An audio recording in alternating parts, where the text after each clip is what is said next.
Why is it so hard to talk to your loved one with dementia?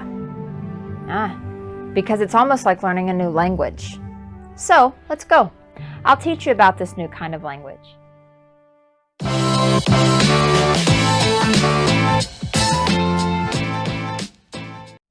Hey there, Jennifer here. Today, we are cracking the code on Caregiver Strategies for Dementia Part 2, Communication. Communicating with loved ones who have dementia can be challenging and stressful, and it's nothing we were born knowing how to do. But the good news is that once you learn how to talk to people with dementia, the quality of your relationship and your ability to handle difficult behavior will significantly improve. If you missed part 1 of this video series on how to manage difficult behaviors, click on the link above. So, let's get going. It's time you learned a new communication skill set today. Number 1, be positive. Your body language makes up more than 50% of communication to others. Your attitude and feelings can be felt by your loved one, so always remember to speak in a soft, respectful manner. Your tone of voice, physical touch, and facial expressions will help your loved one better understand what's going on. Number 2, clarify. Simple is best when it comes to communicating with your loved one. Use simple words, speak slowly, and use a reassuring tone. Raising your voice or using a harsh tone will only make your loved one get more upset or shut down entirely. If your loved one has trouble understanding something the first time, try repeating it or saying it in a slightly different way. Change a word or two. And always use names of people and places. Do not use pronouns like he, she, or they, because they'll forget where they are in conversation and they won't remember what you're talking about. Number 3, gain attention. Communication breakdowns occur when the environment is busy or distracting. When you want to talk to your loved one, turn off the TV or take them someplace quiet. Before speaking, make sure you have their attention by calling them by name. Again, using gestures and touch while talking to them can help keep them engaged and focused. Number 4, simplify. Do not bombard your loved one with questions. Instead, ask simple questions that get straight to the point. If your loved one is in the later stages of dementia, offer them a choice of 2 responses. Or, better yet, ask yes or no questions. Better still, showing them their options if they are available will help them make a decision quickly and easily. So, for example, if you want them to decide between eating oatmeal and cream of wheat for breakfast, show them the package of each so that they can easily point to which one they'd like. Number 5, listen. Your loved one may have a hard time finding words to communicate how they feel or what they need. Be patient for their reply. You might even help by offering suggestions for words when they get stuck in the middle of a sentence.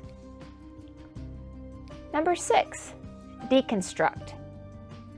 Make tasks much more manageable by breaking down activities into a series of simple steps. Encourage your loved one to do what they can and then help them along the way.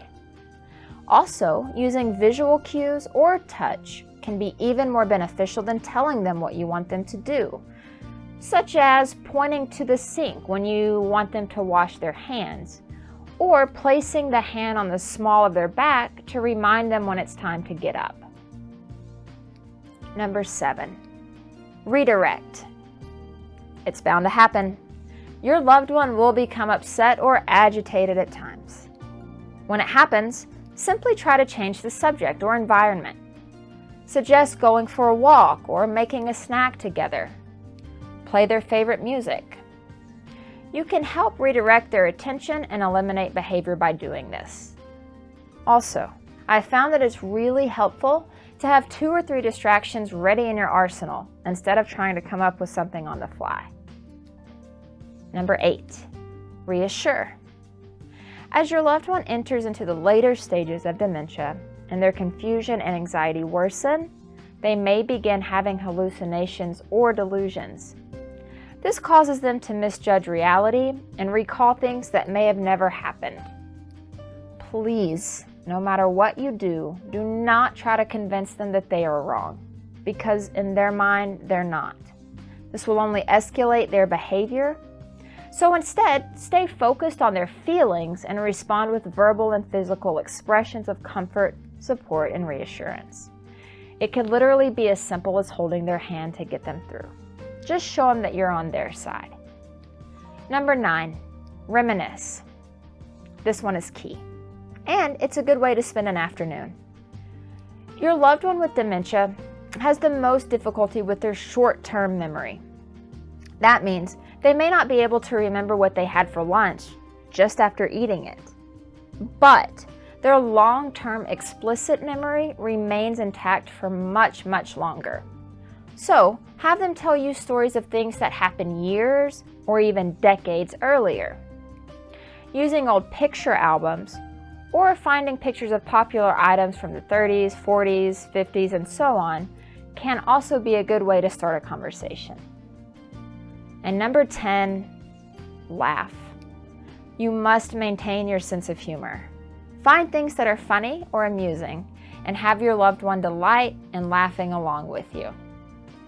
Remember, caregivers, good communication is the bridge between confusion and clarity. Again, I've attached a PDF file of this information in the description section below. Hang it right next to the one you printed out for managing behaviors.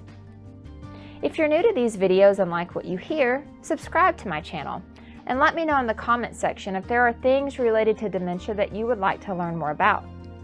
Be sure to turn on notifications using the bell icon so you never miss a new video. And don't forget to try out that new cryptogram puzzle.